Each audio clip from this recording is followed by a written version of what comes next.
जय हिंद। स्वागत है आपका मेरे इस YouTube चैनल पे। आज से हम लोग पॉलिटिक्स का क्लास स्टार्ट करेंगे। आज हम लोग जानेंगे शासन क्या है, शासन के कितने प्रकार होते हैं और राज्यों के कुछ तत्वों के बारे में जानेंगे। ठीक, चलिए आइए हम लोग स्टार्ट करते हैं। देखिए, सबसे पहले यहाँ पे सभी स्टूडेंट लोग को ये कन्फ्यूजन रहता है, यहाँ राज्य और यहाँ पे कौन सा राज्य का बात हो रहा है। देखिए, यहाँ पे राज्य देश को संविधान राज्य बोलता है, संविधान देश को राज्य बोलता है। यहाँ पे राज्य का मतलब स्टेट नहीं होगा, यहाँ पे राज्य का मतलब होगा देश। ओके, सबसे पहले ये क्लियर हो गया। तो आज हम लोग समझेंगे राज्य के अनिवार्य तत्व। वो राज्य मतलब कि वो देश कैसे कहलाएगा, उसके पास क्या क्या होना चाहिए कि वो देश कहलाएगा। देखिए, सबसे पहले उसके पास 4 चीज़ होना बहुत ज़रूरी है। सबसे फर्स्ट नंबर क्षेत्रफल, जिसको इंग्लिश में एरिया कहते हैं। क्षेत्रफल भारत के पास तो है, एरिया तो है, और क्षेत्रफल है तो जनसंख्या भी है। जनसंख्या है तो तीसरा क्या होना चाहिए, शासन होना चाहिए। शासन अभी किसका है, मोदी जी का शासन है भारत पे, और राष्ट्रपति का भी रहता है, लेकिन सबसे ज़्यादा पावर मोदी जी को है अभी। ठीक, तो शासन भी हो गया। और चौथा है संप्रभुता।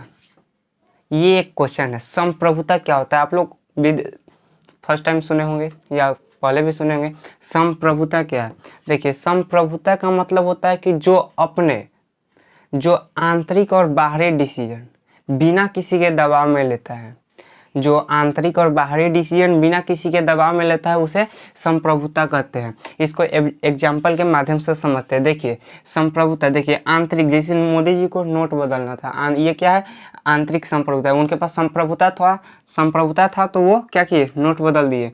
जैसे कि सर्जिकल स्ट्राइक किए, ये बाहरी है तो उनके पास संप्रभुता था तभी तो सर्जिकल स्ट्राइक किए ना। यानी कि संप्रभुता किसे कहते हैं, जो आंतरिक और बाह्य डिसीजन बिना किसी के दबाव में लेता है, उसे क्या कहते हैं, संप्रभुता कहते हैं। क्लियर। और संप्रभुता एग्जाम में क्वेश्चन पूछा था, संप्रभुता किसके पास होती है, तो संप्रभुता संसद के पास होती है। किसके पास होती है, संसद के पास होती है। चलिए आगे हम लोग समझते हैं शासन के प्रकार। देखिए, शासन के 5 प्रकार होते हैं। आइए हम लोग समझते हैं। उससे पहले, उसको समझने से पहले सबसे पहले एक क्वेश्चन देखते हैं। कभी आप सोचे हैं क्या बिहार को देश कहेंगे? आप बोलेंगे ये कैसा मूर्खोला सवाल कर रहे हैं। आइए देखते हैं। बिहार के पास क्षेत्र है, जनसंख्या भी है, और नीतीश कुमार का शासन है, और चौथा क्या नहीं है, संप्रभुता नहीं है। तो जैसे कि मोदी जी नोट बंद कर दिए भारत में, नीतीश कुमार कहेंगे क्या कि ना हम पुराने नोट ठीक था वही नोट हम चलाएंगे? ये पॉसिबल है नहीं। क्यों पॉसिबल नहीं है, क्योंकि बिहार के पास संप्रभुता नहीं है। 3 चीज़ है, बाकी एक चौथा चीज़ नहीं है। क्या नहीं है, संप्रभुता नहीं है। आइए हम लोग समझते हैं शासन के प्रकार। यहाँ पे शासन के 5 प्रकार हैं। पहला है राजतंत्र, सेकंड है तानाशाही, थर्ड है साम्यवाद, चौथा गणराज्य, और 5वां लोकतंत्र। आज हमारे मतलब कि पूरे विश्व में कितने प्रकार के मतलब कि शासन चलते हैं, उसको अभी हम लोग क्लियर करते हैं। हम लोग समझेंगे राजतंत्र क्या है, राजतंत्र जिसमें राजा के द्वारा शासन चलाया जाता है, राजा या रानी के। तानाशाही क्या है, साम्यवादी क्या है, मतलब कि तानाशाही मतलब होता है जो सैनिक होता है, जो सेनापति होता है, अपने राजा को मार के उसका राजगद्दी हथिया लेते हैं, उसको तानाशाही कहते हैं। आगे हम लोग पूरा क्लियर करते हैं। चलिए, उससे पहले, इसको क्लियर करने से पहले आप लोग इसका एक बहुत प्यारा स्क्रीनशॉट लीजिए। आई होप आप लोग स्क्रीनशॉट ले लिए होंगे। चलिए आगे हम लोग समझते हैं राजतंत्र को, और तानाशाही, साम्यवाद, ये सबको बारीकी से समझते हैं। देखिए, राजतंत्र को एकदम बारीकी से समझते हैं, जिसमें राजतंत्र का मतलब जिसमें राजा का शासन हो। राज मतलब कि राजा, तंत्र मतलब शासन समझिए, जिसमें राजा का शासन हो, राजतंत्र। राजा या रानी का शासन हो उसे क्या कहते हैं, राजतंत्र। जिस देश में राजा या रानी का शासन हो उसे क्या कहते हैं, राजतंत्र कहते हैं। जैसे अरब देश, यहाँ लगभग सब राजतंत्र है। ठीक, यहाँ पे क्या है, अरब देश में जैसे राजतंत्र है। यूके हो गया, यूके में भी क्या है, राजतंत्र है। देखिए, राजतंत्र क्लियर हो गया, जिसमें राजा या रानी का शासन चलता है उसे क्या कहते हैं, राजतंत्र कहते हैं। अब समझते हैं तानाशाही क्या होता है। तानाशाही क्या होता है, जिसमें क्या करता है, सेनापति होता है। जो राजा रहता है उसका कोई सेनापति रहता है, उसका सैनिक रहता है सेनापति। जो सेनापति रहता है वो क्या करता है, राजा को मार देता है और उसका राजगद्दी हथिया लेता है। तो यहाँ पे क्या करता है, सेनापति राजा को मार के, जिसके पास सैनिक का पावर रहता है वो क्या करता है, राजा को मारकर उसका ये राजगद्दी हथिया लेता है, तो उसको क्या कहते हैं, और वो राजा खुद बन जाता है, उसको क्या कहते हैं, तानाशाही कहते हैं। वहाँ पे क्या होता है, तख्ता पलट हो जाता है। जैसे कि उत्तर कोरिया, नॉर्थ कोरिया, ये भी क्या है, तानाशाही है, और लीबिया भी क्या है, एक तानाशाही है। ठीक, आगे हम लोग समझते हैं साम्यवाद किसे कहते हैं। साम्यवाद क्या होता है, देखिए एक साम्यवाद होता है कुछ खास लोगों द्वारा चलाया जाता है, मतलब कुछ खास लोगों के समूह द्वारा इसको चलाया जाता है, जिसे को सिंगल पार्टी कहते हैं। जैसे कि चाइना भी क्या है, साम्यवाद है, सिंगल पार्टी है। अब रसिया भी सिंगल पार्टी है, जिसका पुराना नाम था यूएसएसआर, जिसको हम लोग कहते थे union of Soviet socialist Republic. 1991 में ये 15 देशों में टूट गया। ठीक, एक बार क्या हुआ था, तानाशाही के खिलाफ 2011 में ट्यूनीजिया के, मतलब 2011 में जो है सैनिक लोग थे, आर्मी लोग तानाशाही के कहने पर वो सबको टॉर्चर करते थे, परेशान करते थे। तो एक ट्यूनीजिया का फल विक्रेता क्या किया पता है, वो अपने ऊपर पेट्रोल छिड़क का आग लगा लिया, पेट्रोल छिड़क के आग लगा लिया, तो उसी को, और वो वहाँ से क्रांति शुरू हो गया तानाशाही के खिलाफ। तो उसको हम लोग क्या कहते हैं, अरब स्प्रिंग कहते हैं। वो तानाशाही का क्वेश्चन था। ठीक, साम्यवाद किसे कहते हैं, जिसमें कुछ खास लोगों के समूह द्वारा किसी देश को चलाया जाता है, उसको क्या कहते हैं, साम्यवाद कहते हैं। जैसे कि चाइना और रसिया, और रसिया का पुराना नाम था यूएसएसआर। देखिए अब हम लोग समझते हैं गणराज्य क्या होता है।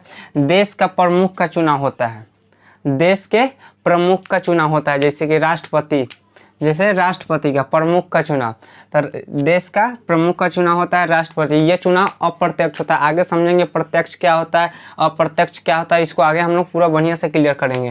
तो गणराज्य में पूछेगा गणराज्य क्या है, तो आप लोग क्या बताइएगा, देश का प्रमुख का चुनाव होता है जैसे राष्ट्रपति। यह चुनाव क्या होता है, अप्रत्यक्ष होता है। देखिए लोकतंत्र समझते हैं, लोकतंत्र क्या होता है, जिसमें शासन के प्रमुख का चुनाव होता है, जो लीडर को हम लोग चुनते हैं उसको शासन के प्रमुख का। ये दोनों में सबसे ज़्यादा पावर होता है लोकतंत्र वाला को दिया गया, लोकतंत्र को पावर दिया गया, पीएम को लोकतंत्र को पावर दिया गया, और राष्ट्रपति का पावर कम है। ठीक, तो लोकतंत्र जिसमें शासन के प्रमुख का चुनाव होता है उसे क्या कहते हैं, लोकतंत्र कहते हैं। जैसे कि पीएम हो गया, सीएम, ये लोग का चुनाव होता है, तो इसको क्या कहते हैं, लोकतंत्र कहते हैं। क्लियर, आगे हम लोग समझते हैं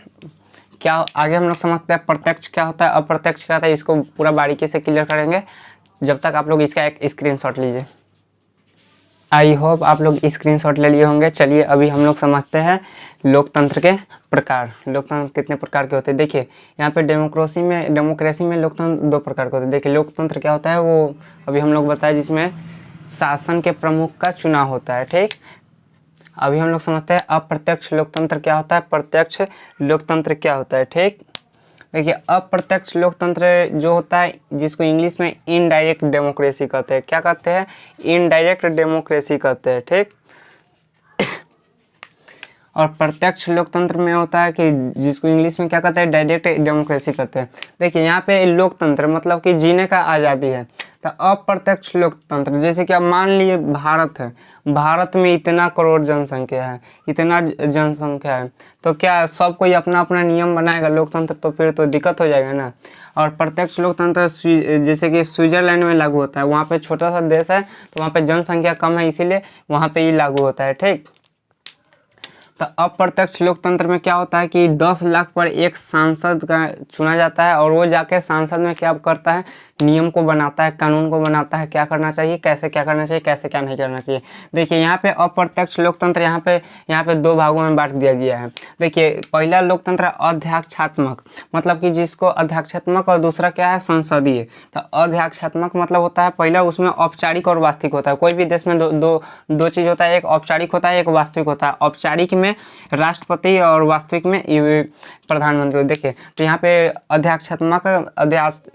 अध्यक्षात्मक जो है औपचारिक है, ये कौन है, यहाँ पर वहाँ पे औपचारिक भी राष्ट्रपति है, मतलब कि, और वास्तविक भी राष्ट्रपति है। मतलब कि दोनों का पावर किसको दिया गया है, एक ही आदमी को, राष्ट्रपति का, जो यूएस का है, डोनाल्ड ट्रंप हो गया, अभी नया बने जो बाइडेन, तो उनके पास दोनों पावर रहता है, वही देश के मेन है। ठीक, और उसको देखिए यहाँ पे दूसरा संसदीय होता है, जो भारत में लागू होता है। भारत में लागू होता है औपचारिक, मतलब कि राष्ट्रपति का अलग पावर है, और प्रधानमंत्री का अलग पावर है। तो यहाँ पे पीएम का सबसे ज़्यादा पावर होता है। क्लियर, एक बार हम लोग रिकैप करते ऊपर से। लोकतंत्र के 2 प्रकार, अप्रत्यक्ष लोकतंत्र, प्रत्यक्ष लोकतंत्र है। अप्रत्यक्ष लोकतंत्र के दो प्रकार, अध्यक्षात्मक और दूसरा संसदीय। अध्यक्षात्मक जिसमें औपचारिक और वास्तविक दोनों एक ही होता है, और संसदीय में दोनों कोई अलग अलग होता है। और ये कानून ब्रिटेन से लिया गया है। ठीक, जो ऑस्ट्रेलिया की महारानी है वही क्या है, ब्रिटेन की महारानी है। क्लियर। आगे हम लोग समझते हैं लोकतंत्र के स्तंभ क्या है, कितने स्तंभ है, इसको आगे क्लियर करते हैं। जब तक आप लोग इसका एक स्क्रीनशॉट लीजिए। आई होप आप लोग इसका एक स्क्रीनशॉट ले लिए होंगे। चलिए आगे हम लोग नेक्स्ट वीडियो में पढ़ेंगे लोकतंत्र के स्तंभ के बारे में। लोकतंत्र के 4 स्तंभ होते हैं, उसको आगे के वीडियो में हम लोग क्लियर करेंगे।